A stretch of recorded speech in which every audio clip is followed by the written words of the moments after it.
Okay then, Nigel, so looking at the setup here on the left-hand side, as we discussed, your left-hand grip and setup were a little bit in sort of like a weaker position, more in sort of what we call a capital Y. I know the club's obviously gone back there a little bit, but at address, you were getting more of this kind of like club in the middle of your body. Left hand, therefore, is going to sit on the club a little bit weak. So that caused you, when you come back to the golf board, to have an open club face.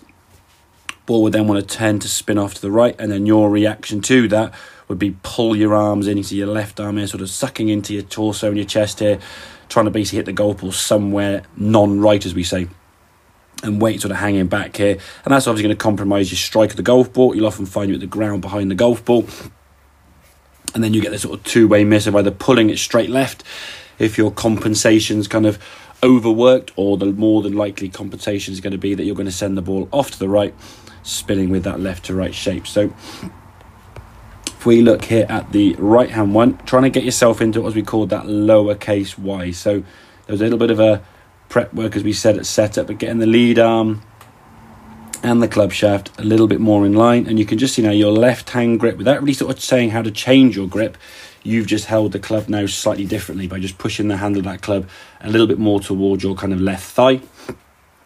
Just means that club, when it comes back to the golf ball now, in its more natural grip position, is going to return back to the golf ball more square. So after a few shots of doing that and seeing some shots, as we said, go left when you were pulling the arms in, you look at the difference now in this right hand one. Again, same good backswing as you went through the golf ball. Now you can get your hands back into impact just in front of the golf ball, and there's no fear of going left now, so your arms can extend through the target up onto that left side, getting that right foot up on its toe, getting your weight rolling onto the outside of your left foot, getting a really, really good shift there into that left side.